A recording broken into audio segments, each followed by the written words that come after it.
بسم الله الرحمن الرحيم.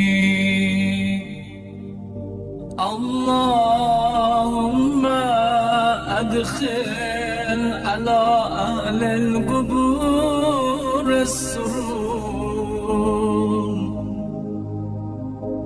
اللهم أغن كل فقير. اللهم اشف كل جائع.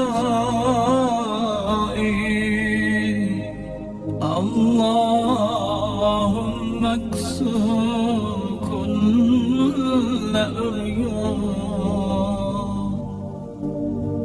اللهم اجزي دين كل مدين.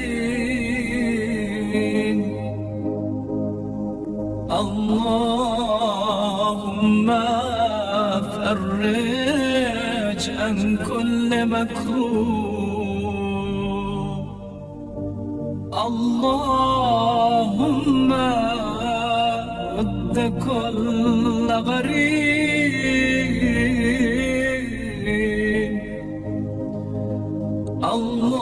اللهم فك كل أسير.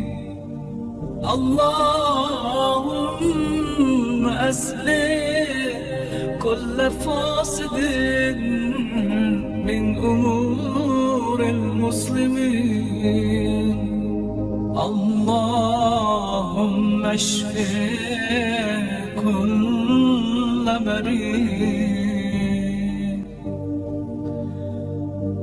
اللهم سد فقرانا بغنايا.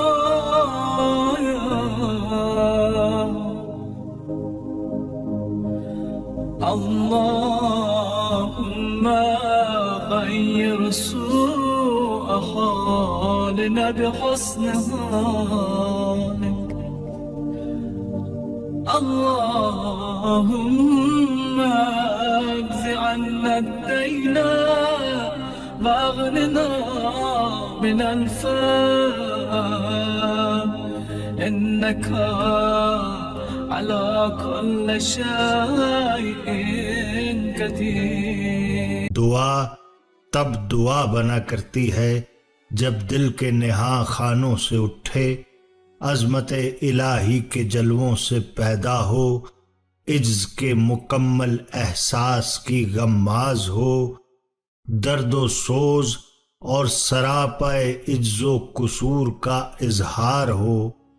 ایسی دعا دعا کہے جانے کے لائق ہے. حضرت امام سجاد علیہ السلام کی دعائیں سراپا عجز، احساس نیاز مندی کے ساتھ ساتھ تطہیر باطنی، بلندی کردار اور ظالم و جابروں کے خلاف قیام کا درس بھی دیتی ہیں.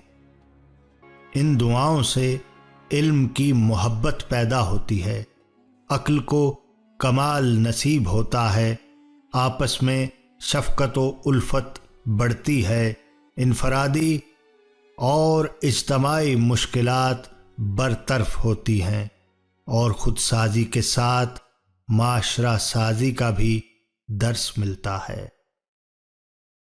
کہ کس طرح اپنے پروردگار سے گفتگو کرنا ہے، کس طرح توبہ و استغفار کرنا ہے، کس طرح خدا سے ہم کلام ہونا ہے، محمد و آل محمد پر کس طرح درود و سلام بھیجنا ہے، والدین کے کیا حقوق ہیں اور ان کے ساتھ حسن سلوک کا اسلوب کیا ہے، اولاد کے حقوق اور فقراء کے امراء پر کیا حق ہیں، اخلاقیات، معاشرت کے آداب، مصائب و شدائد سے نمٹنے کے طریقے، صبر و استقامت کے فضائل اور افادیت، بیماریوں اور لاچاریوں سے کس طرح چھٹکارا پانے کے اسباب، صحت کا راز، غرض، صحیفہ سجادیہ کی 54 دعائیں علوم معارف اور آئین زندگی کا بیش بہا خزینہ ہے۔